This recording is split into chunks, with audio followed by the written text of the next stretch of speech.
How far do you think the Rockets will make it in the playoffs, Stephen A? I think it's entirely possible that they can end up losing in the first round. Really? I think Portland's a legitimate threat. I wouldn't pick them to lose this series. It just wouldn't surprise me if Portland beat them. I'm going to wait until Friday to make my prediction, but I lean towards Houston at this particular moment in time because I expected Dwight Howard to be dominant. He will need to be dominant in order for Houston to win this series. Can't leave it up to James Harden and those boys to go up against Portland. Portland can shoot perimeter shots.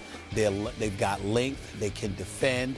They can push the ball up the floor, and they've got enough big bodies to make things a bit troublesome for you. And LaMarcus Aldridge can flat out ball.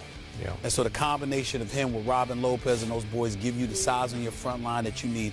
Their home crowd is rabid. There is no doubt about that. I just look at them and I say to myself, I can't underestimate Portland by any stretch of the imagination. And what I love about this series is that you leave L.A. if you're Dwight Howard.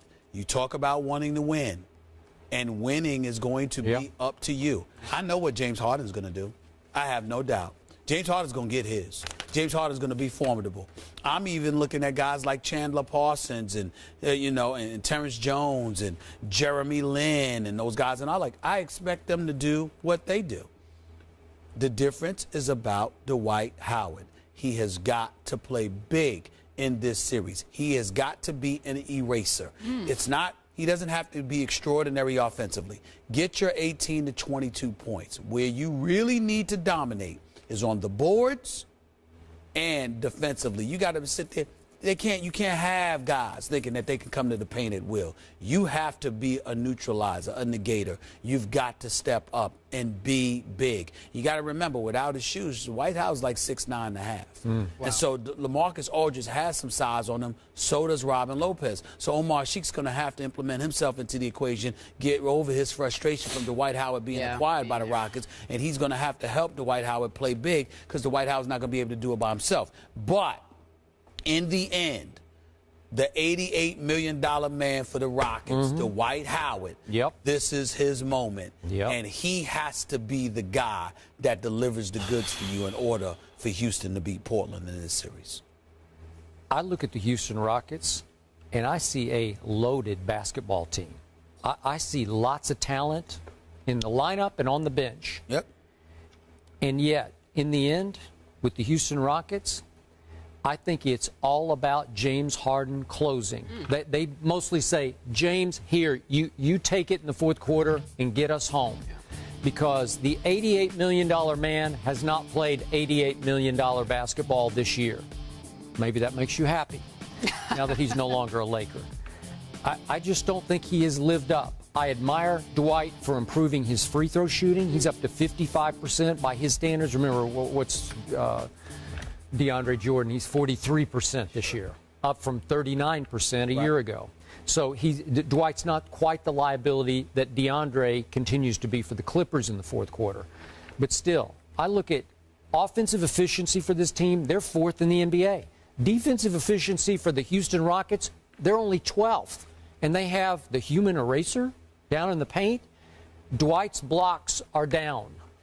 They're the lowest that he's had since his third year in the league. Why is that? I don't know. Is he still not quite healthy? Is he not right? Is he not that into it? He seems so happy. They love him. He loves them. It's a great fit. He was signed to be the difference maker, the final huge piece to the championship puzzle in Houston. They stole James Harden from Oklahoma City, and then they actually stole Dwight Howard from the Lakers because everybody thought it would be a match made in Laker heaven, right? And it wasn't. And he wanted out because he couldn't take the pressure of trying to live up to Kobe's expectations in Laker Nation. So now, lower expectations in smaller town Houston, and I'm still not seeing that guy, that defensive player of the year, that guy who controls the paint. So, again, we're going to save our predictions till tomorrow, but I'm leaning toward picking Houston to win this series. I am not leaning toward Houston to beat my San Antonio Spurs in the second round. I don't see the Houston Rockets getting to the Western Conference Finals. I don't see that. I predicted at the beginning of the season that I anticipate that what they will do is they'll get to the second round. But I didn't anticipate Portland being this good this year, being able to win 54 games. And when I look at them, I understand you talking about how Houston has some weapons. I get that. I'm looking at the White House. Let's look at his numbers here. 18-12. That's not bad. Shooting 59% from the field. That's very, very good. So I'm looking at him. I'm looking at the 1.8 blocks. I expect it to be a bit more. Me too. And I'm concerned about that. But outside of that, his numbers are on par to some degree of where we are accustomed to seeing him. He's made some adjustments, but you shoot 59% from the field. You're doing 18-12. I got to give you props because you're handling your business. But in the end, look at a James Harden. Look at a Parsons. Look at a Jones. Look at these guys. Skip. It's going to come down. They got some weapons. I get all of that. They've got some guys that can put the ball in the hole. But you've got to stop somebody. And Portland can hurt you.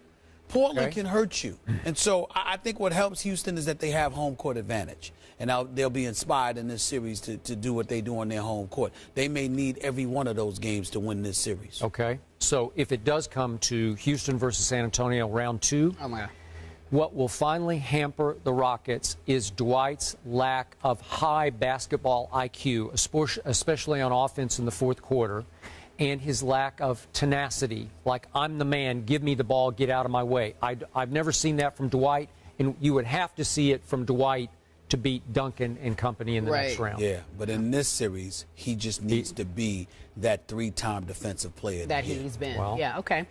During the regular season, the Rockets actually won their season series 3-1. A totally different game, though, obviously, when the postseason starts.